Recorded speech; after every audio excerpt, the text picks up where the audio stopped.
இரண்டாவது, யா அல்லாஹ் என்னுடைய மனோ இச்சைகளை பின்பற்றக்கூடிய விஷயத்திலிருந்து என்னை பாதுகாப்பாயாக.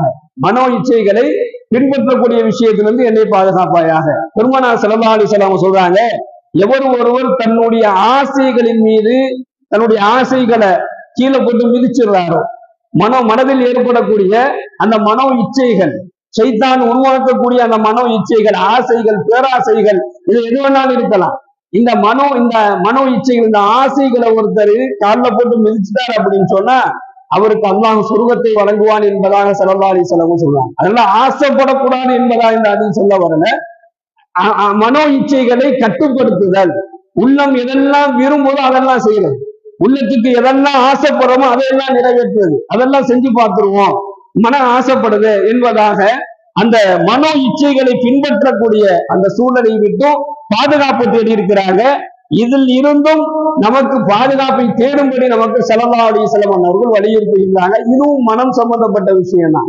உள்ளத்துக்குள்ள நம்முடைய உள்ளங்கள்ல என்ன ஆசைகள் நமக்கு வருதுங்கிறது நமக்கு தெரியாது. அதனால வரக்கூடிய ஆசைகள்லாம் செயல்படுத்துவதுங்கிறதும் நம்ம கவனமாக இருக்கணும். அதனாலதான் இந்த விஷயத்தை கேட்கிறாங்க. மூன்றாவதாக, யா அல்லாஹ், அதாவது தன்னைத்தானே சிறந்தவனாக எண்ணுவது, தன்னைத்தானே சிறந்தவனாக எண்ணுவது. யாருமே சரியில்லை, நான் தான் சரியான ஆள்.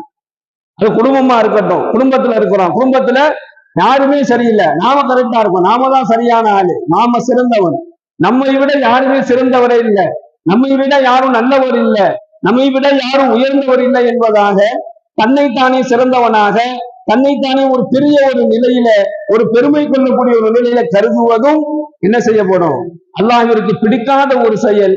அதிலிருந்தும் ஸல்லல்லாஹு அலைஹி வஸல்லம் அன்னவர்கள் பாதுகாப்பு தேடுறாங்க. இந்த குணத்தை விட்டும் பாதுகாக்க சொல்றாங்க. இதுவும் மனம் சம்பந்தப்பட்ட விஷயம் தான், இதுவும் உள்ளம் சம்பந்தப்பட்டது. இந்த உலகத்துல யார் தன்னை மட்டுமே சிறந்தவனாக எண்ணுகின்றானோ அவனே நயவஞ்சகனுடைய அடையாளமாக அதையும் ஸல்லல்லாஹு அலைஹி வஸல்லம் அன்னவர்கள் அடையாளப்படுத்துறாங்க.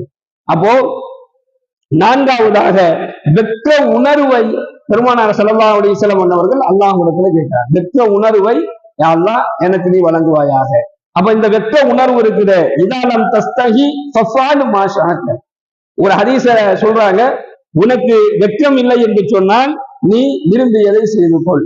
இந்த நான்கும் ஒரு முஸ்லிமான முஃமினான ஒவ்வொரு அடியானிடத்திலும் இருக்கக்கூடிய ஒரு குணமாக பெருமானார் ஸல்லல்லாஹு அலைஹி வஸல்லம் அவர்கள் சொல்லி காண்பிக்கின்றார்கள். இந்த நான்குமே உள்ளம் சம்பந்தப்பட்டது. ரப்பனா இன்னக தஅலமு மா நுஃபி வ மா நுலி. எதை நாம மறைக்கிறோமோ அது அல்லாஹ் அறியும். அப்போ உள்ளத்துல இந்த 4 விஷயங்கள் இருக்க வேணும்.